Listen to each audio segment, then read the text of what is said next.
ನಮಸ್ತೆ. Professor Mohan Kumar, department of journalism, ಪತ್ರಿಕೋದ್ಯಮ ಅನ್ನುವಂತಹ ವಿಶೇಷವಾದಂತಹ ವೃತ್ತಿಭರಿತ ಕೋರ್ಸನ್ನು ಆರಂಭ ಮಾಡಿದ್ದೇವೆ. ವಿದ್ಯಾರ್ಥಿಗಳಿಗೆ ನಾವಿಲ್ಲಿ ಒಬ್ಬ ಪತ್ರಕರ್ತ ಹೇಗಿರಬೇಕು, ಅವನಿಗೆ ಕೌಶಲ್ಯಗಳು ಯಾವುದ್ಯಾವುದು ನೀಡಿದೆ, ಅದನ್ನೆಲ್ಲ ಫುಲ್ಫಿಲ್ ಮಾಡುವಂಥ ಕೆಲಸಗಳನ್ನ ಮಾಡ್ತಾ ಇದ್ದೀವಿ. ಮೈಕಲ್ಲಿ ಮಾತನಾಡುವುದಾಗಿರ್ಬೋದು, ಒಬ್ಬ ನಿರೂಪಕ ಹೇಗೆ ಮಾತನಾಡಬೇಕು, ಒಬ್ಬ ಪತ್ರಕರ್ತ ಯಾವುದೇ ಭಯ ಇಲ್ಲದೆ ಹೇಗೆ ವಿಚಾರವನ್ನು ಮಂಡಿಸಬೇಕು ಎನ್ನುವುದರ ಬಗ್ಗೆ ಸಂಪೂರ್ಣವಾಗಿ ವಿದ್ಯಾರ್ಥಿಗಳಿಗೆ ತರಬೇತಿಯನ್ನು ನೀಡ್ತಾ ಇದ್ದೀವಿ. ಒಬ್ಬ ವೃತ್ತಿಪರ ಪತ್ರಕರ್ತನನ್ನು ಸೊಸೈಟಿಗೆ ಕೊಡುವಲ್ಲಿ ನಮ್ಮ ರೂರಲ್ ಕಾಲೇಜು ಮುಂಚೂಣಿಯಲ್ಲಿದೆ ಅಂತ ಹೇಳೋದಕ್ಕೆ ಇಷ್ಟಪಡ್ತೀನಿ.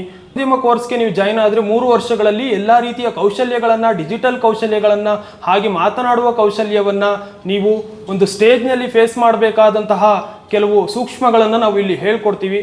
ನೀವು ಇಲ್ಲಿ ಸೇರಿಕೊಂಡ್ರೆ ಸಾಕಷ್ಟು ಅಭಿವೃದ್ಧಿಯನ್ನು ಮತ್ತು ಕೌಶಲ್ಯವನ್ನು ಪಡೆದುಕೊಳ್ತೀರಿ ಅಂತ ಹೇಳಕ್ಕೆ ಇಷ್ಟಪಡ್ತೀನಿ. Thank you.